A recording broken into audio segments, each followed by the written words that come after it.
அன்பு நண்பர்களுக்கு ஹரியின் அன்பு வணக்கங்கள். வணக்கம் நண்பர்களே. நம்ம இன்னைக்கு பார்க்க போகிறது பார்த்தீங்கன்னா, இந்த அதிகப்படியான பனிக்காலங்களில் நெல்லை எவ்வாறு பாதுகாப்பது? அடுத்தது நெல்லில் வரக்கூடிய நோய்களும், பூச்சிகளும் எப்படி நம்ம கண்ட்ரோல் பண்ணலாம்? அப்படின்றத பத்தி தான் பார்க்க போறோம். இப்போ ரொம்ப ஜாஸ்தி பனி பெய்யறதால என்ன ஆகும்னா, இப்ப நம்ம எல்லாமே பார்த்தீங்கன்னா, ஒரு 20 நாள் கிராப் இருக்கு. நடவு போட்டுட்டு இருக்காங்க. அறுவடைக்கு இருக்குது. எல்லா ஸ்டைல்லயும் நெல் இப்போதைக்கு இருக்கு.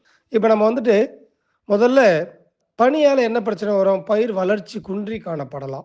அடுத்து பார்த்தீங்கன்னா, நோய்கள் ஈஸியா பரவக்கூடிய வாய்ப்புகள் இருக்குது. அடுத்து பார்த்தீங்கன்னா, குருத்து புழு, அடுத்தது இலை சுருட்டு புழு வரதுக்கான வாய்ப்புகளும் நெறையா இருக்குது. பிளாஸ்ட் வரதுக்கான வாய்ப்புகள் நெறையா இருக்குது. முக்கியமா ஒரு சில குறிப்பிட்ட வெரைட்டியில பார்த்தீங்கன்னா, ரொம்ப ஜாஸ்தி இலைப்புள்ளி அது அதிகப்படியா பரவக்கூடிய வாய்ப்புகள் இருக்குது. இது இல்லாம துங்க்ரோ வைரஸ் வரதுக்கும் வாய்ப்புகள் நெறைய இருக்கு நண்பர்களே. ஓகே. இந்த மாரி சூழ்நிலையில பயிர ஒரு சிறப்பா கொண்டு வரதுக்கு என்ன பண்ணலாம்னு பார்த்தீங்கன்னா, நம்ம வழக்கமா பண்ணக்கூடிய விஷயங்கள் தான். என்னன்னா, சாலை நடவு போடுறது ஒரு முக்கியமான விஷயம்.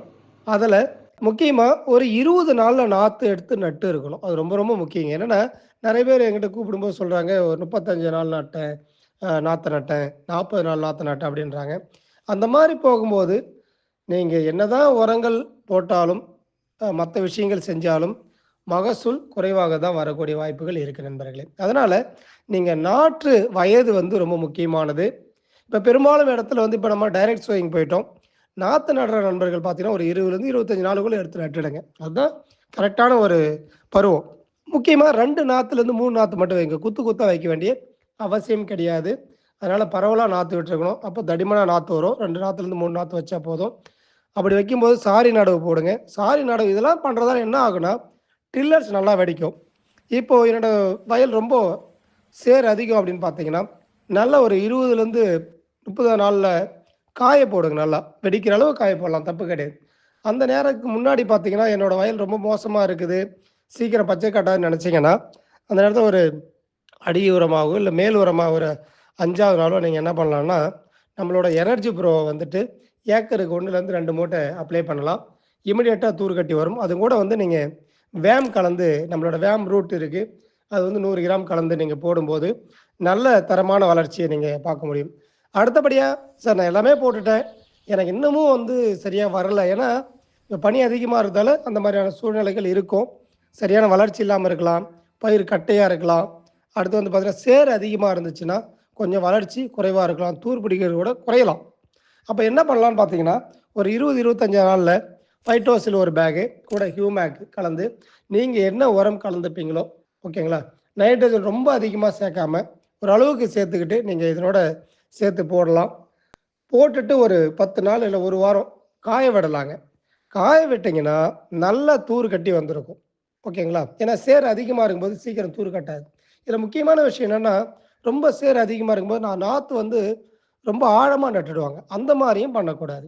கரெக்ட்டான ஒரு இடைவெளி, கரெக்ட்டான ஒரு ஆழத்துல நடும்போது, ஈஸியா தூர் கட்டி வரும். அடுத்தது பார்த்தீங்கன்னா, நல்லா வந்துருச்சுங்க, தூர் கட்டிருச்சு. அடுத்து என்ன உரம் போடணுமா அப்படின்னு பார்த்தீங்கன்னா, ஒரு 35லேருந்து 40 நாள் நம்மளோட குரோமேக் நீங்க அப்ளை பண்ணலாம். ஓகே.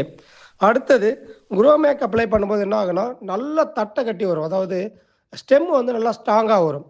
இதெல்லாம் பண்ணும்போது உங்களுக்கு புகையான் தாக்குதல் அதாவது ரொம்ப குறைவான அளவுல இருக்கலாம் மேபி. இல்ல வராம கூட போகலாம். அப்போ நமக்கு புகையான் வரலைனாலே பாதி பிரச்சனை குறைஞ்சிரும். அந்த பருவத்தில பார்த்தீங்கன்னா, இலை சுருட்டு புழு, குருத்து பூச்சி வரலாங்க. அப்போ நம்ம ஒரு ஸ்ப்ரேயிங் குடுக்கலாம். நம்ம அப்படி இருக்கும்போது, நம்மளோட க்யூர் அண்ட் கேர் இல்லைன்னா நானோ க்யூ.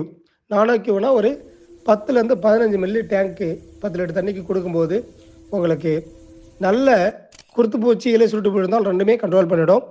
அதனோட சேர்த்து நீங்க பார்த்தீங்கன்னா, நம்மளோட ஃபைட்டோசில் எஸ்பி குடுக்கலாம். டான் ப்ளஸ் குடுக்கலாம். அடுத்தது இதெல்லாம் செஞ்சுட்டேங்க.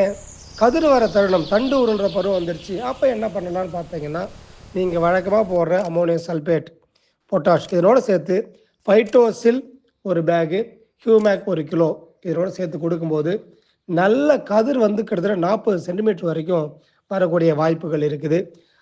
மணி எண்ணிக்கையும் ரொம்ப ஜாஸ்தி வரும். கலர் நல்லா வரும். மெச்சூரிட்டி நல்லா வரும். நம்ம சொல்றது என்னன்னா, நீங்க வழக்கமா எடுக்கிறத விட ஒரு 20% ஈஸியா மகசூல் சேர்ந்து வரும். ஓகேங்களா? இது அடுத்து கதிர் வந்துருச்சுங்க. அப்ப என்ன மருந்து அடிக்கணுமா அப்படின்னு பார்த்தீங்கன்னா, அப்போ நாவாய் பூச்சி வரும். அந்த நேரத்தில பார்த்தீங்கன்னா, நம்மளோட cure and care 50 milli 10 litre தண்ணி கலந்து, கூட ஃபெர்டிகம் கலந்து அடிக்கும்போது, நெல்லு வந்து பார்த்தீங்கன்னா, உங்க வயல் மட்டும் தனியா தெரியும். சீக்கிரம் வந்து மணி கொட்டாது. சரிங்களா? நீங்க அறுவடை பண்ணும்போது உங்களுக்கு தெரியும். ஒரு புடிக்க முடியாதுங்க ஒரு குத்த. அந்த அளவுக்கு ஒரு சிறப்பான ஒரு பயிர எடுக்க முடியும். இந்த நல்ல வழிமுறைகளை பயன்படுத்தி, நல்ல மகசூல் எடுத்து பயன்பெறுமாறு அன்போடு கேட்டுக்கொள்கிறேன். நன்றி நண்பர்களே!